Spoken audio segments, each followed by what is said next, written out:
And then the pigs, they got like what, stripy pigs? Yeah, but these pigs are clean, obviously. They're in the water. Yeah, they take care of their pigs.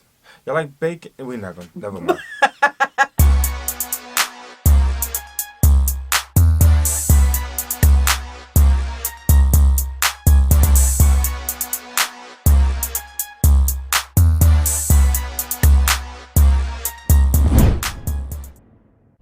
What's good, y'all? It's the Demouchet REACT, and we're back with another video. Who we got today, C? Today we're back with another American reaction. Yeah. Super excited about this video, guys. If you're new to us And we're new to you, make sure you scroll down, hit that subscribe button, and turn on the post notification bell because we're on the road to 100K.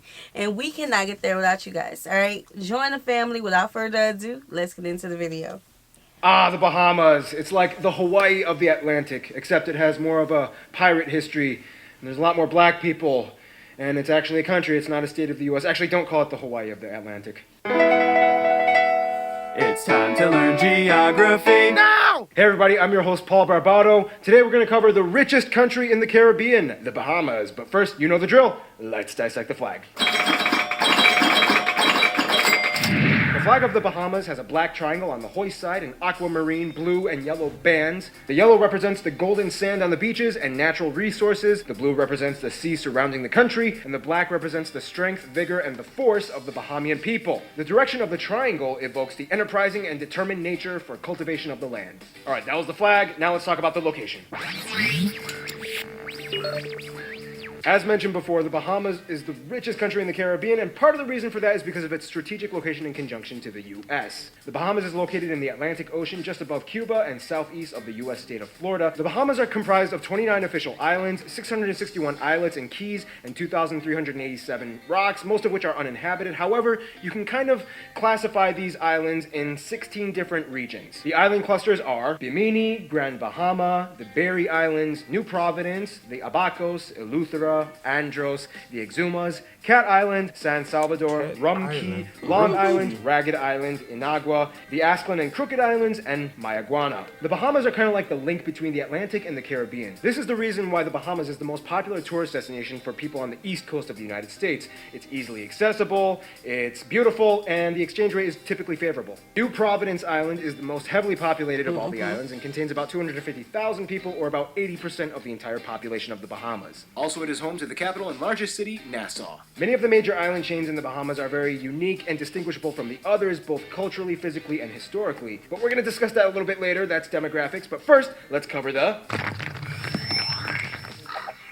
When it comes to landscape, the Bahamas have a lot of strange and exclusive regions that it's kind of hard to cover them all, but in a nutshell, for one, the islands are generally low-lying and flat. The highest point is only a small 207-foot tall hill called Mount Alvernia on Cat Island. Otherwise, everywhere else pretty much only remains a few meters above sea level. The only issue with the region is that the island chain is kind of subject to hurricanes often every year, and with the limited space that they don't really have anywhere to evacuate, so they kind of have to sit through the storm. Luckily, they're kind of used to this, and they can afford to build buildings on sturdy foundations that can withstand cataclysmic forces. Now, as mentioned before, the Bahamas is made up of many different islands and islets and keys. They're all different from each other, so let's kind of talk about some of them. For example, Harbor Bay on Eleuthera Island is one of the only few rare places in the world that has pink sand on its beaches, caused by seashells from the foraminifera species crushed by the waves and mixed in with the sand. Andros Island is the largest of all the islands and is known for being the mangrove swampy island with the country's largest nature preserves. The further west you go on the island, the land just kind of sinks into a flat, low, marshy terrain that eventually melts into the ocean with sandy, sploshy islets and ponds. Now, if there are any islands competing with New Providence and Nassau for popularity, it would have to be the twins, Grand Bahama and the Abacos Islands. Strategically located in the north with some of the finest natural bays and harbors, these two islands are really investing in giving Nassau a run for its money. Grand Bahama is strange in that it's already in the process of a mass construction project for a widely dispersed new residential area, including a complex water cul-de-sac region along the newly constructed canal and numerous interior roadways that intersect intertwined in a maze of patterns all over the area. The only issue is these areas aren't really inhabited yet, but they hope that they will be soon. Abaco Island is known for being the sailing capital of the world with its amazing wind currents. The Exuma Island chain has more sandbars than you can imagine. In fact, some of them are so shallow that you can kind of technically walk from one island to the other without the need of a boat. Also, this is the only spot where you can witness the swimming pigs that typically go up to boats docking, expecting to be fed. Inagua Island They do that in Jamaica too. They let the pigs. Jamaica? Yeah, for the like when you go on vacation and you can go on the horses and ride through the water, or you can do it with the pigs. Yeah. I never understood that. Why pigs, y'all? Yeah. I mean, I'm gonna do it just for a photo op, but Yeah.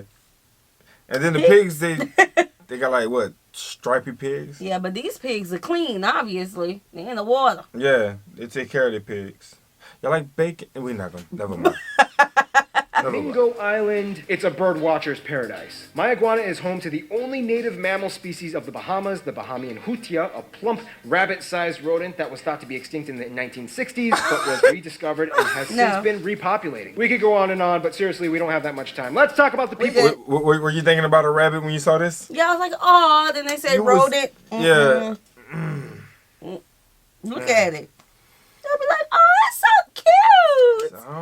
And then it bites you. It's like a baby beaver almost, huh? Yeah, that's what it kind of look like. Like a hamster. Yeah, you see, we pushing for the good stuff, right? Yeah, but He said rodent, so we ain't gonna mess with that. Of this country.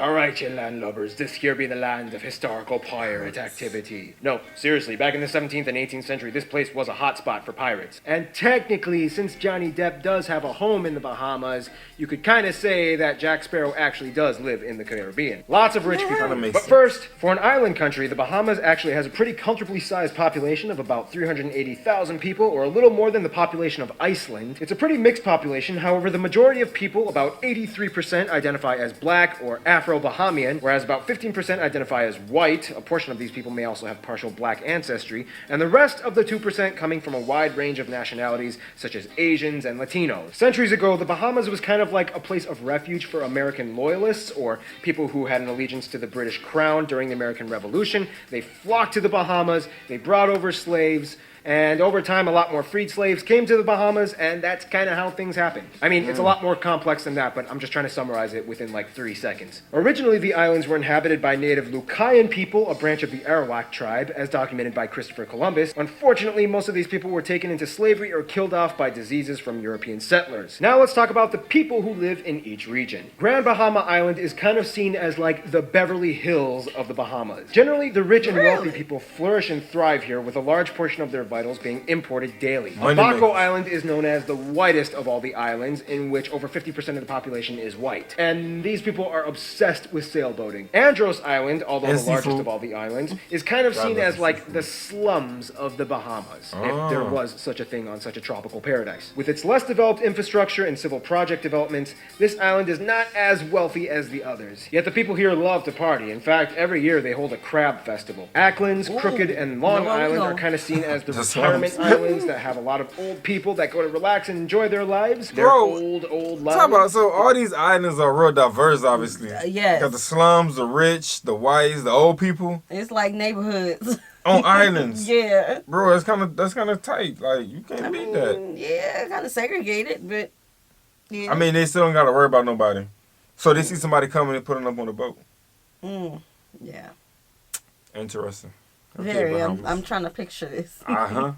Inagua Islanders have a very distinct African-infused culture, and the architecture kind of resembles that of Cape Town, South Africa. Really? In fact, many of the people living there are modern-day immigrants from Africa. Cat Island is kind of considered like the hippie island. A lot of the people here are earth-conscious and overtly concerned with the ecosystem that the area provides. Ragged Island is kind of known as the Quiet Island, as it is the least inhabited of all the islands with less than 100 inhabitants. Then we reach My Iguana, known as the Conch People Island, specifically because these people are known for fishing conchs. Most people, even Bahamians, don't really know too much about this area, except the fact that it's a very tightly knit community of about 300 people that love to fish and farm. Only one boat stops by once a week to drop off and pick up supplies and people, and check up on the people living there. The government is kind of like, hey, my iguana, are you doing fine? Are you alright? I got Rice Krispies treats for you. Oh my gosh, Mom, you're embarrassing me. I'm fine, just leave me alone. Yeah, my iguana is kind of like the angsty teenager of all the islands. And finally, we reach New Providence. New Providence is like a mini metropolitan dream with its many endless shops, streets, and businesses and resorts, such as the world-famous Atlantis Resort located on the aptly named Paradise Island.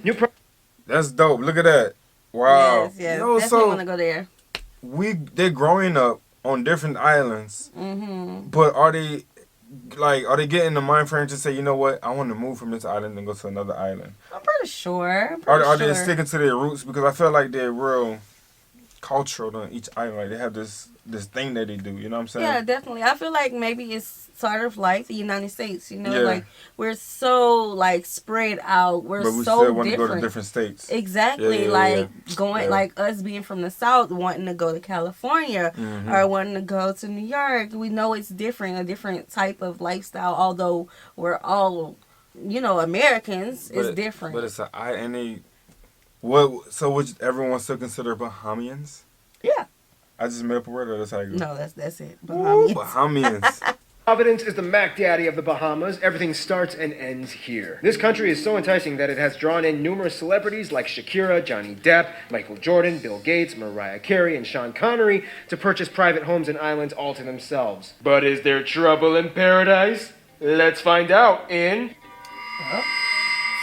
Let's see. Now, of course, as a relatively smaller nation with a relatively smaller population, the Bahamas doesn't have that much of a widespread global outreach. However, they do have their friends and peeps. First of all, the Bahamas is a member of many international organizations such as the UN, CARICOM, the Caribbean Development Bank, Interpol, and many others. Nonetheless, the Bahamas only has 6 embassies located in Canada, Cuba, Haiti, the US with 3 extra consulate generals, the UK, and interestingly enough, China, and technically a 7th non-resident embassy for Japan. Now, when it comes to Cuba, it's kind of like a playground rivalry story. They used to hate Cuba over territorial fishing rights. Finally, in 1980, Cuba took it a little too far and a military aircraft sank a Bahamian patrol vessel. The Bahamas demanded an apology and compensation, which surprisingly the Cubans did. And since then, Cuba and the Bahamas have been kind of relatively close. Sometimes you just gotta punch somebody in the face to develop a good friendship with them. No.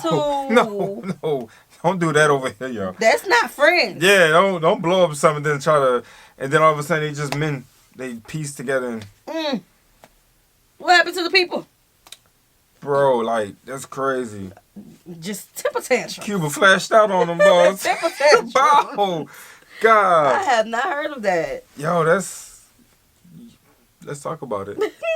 Interestingly enough, though, although they don't have an embassy, the Gambia has a consulate with the Bahamas, making it the only African country with an institutionalized consular relation with the Bahamas. Haiti is kind of like the Mexico of the Bahamas. Floods of refugees and immigrants flock to the Bahamas from Haiti year after year to the point where the government has instituted mass deportations for illegals. Nonetheless, the two countries still have favorable relations and trade agreements. The two best friends of the Bahamas, though, would have to be the U.S. and the U.K. I knew that. The Bahamas was a former colony of the UK and was kind of softly and gently let go of back in 1973. Yeah. Queen Elizabeth is still technically the head of state, however, in every aspect they are completely seceded and fully operational in an independent manner. Now, when it comes to the US, we kind of have like 2 getaways, Hawaii on the west coast and the Bahamas on the east coast. Over 85% of tourists every year are American, which makes up the majority of the Bahamian economy, and over 100 US related businesses are found in the Bahamas, and the Bahamas are home to over 30,000 Americans. The Bahamas has worked alongside with the US in terms of kind of acting like a filter on cracking down on the transportation of illegal drugs and illegal aliens. The Bahamas is kind of like the US's cool, slick deputy sheriff who knows how to shoot a gun without dropping his rum colada. In conclusion, the Bahamas is kind of like a little world in its own, in which each region kind of offers something virtually unheard of in the other 100%. region.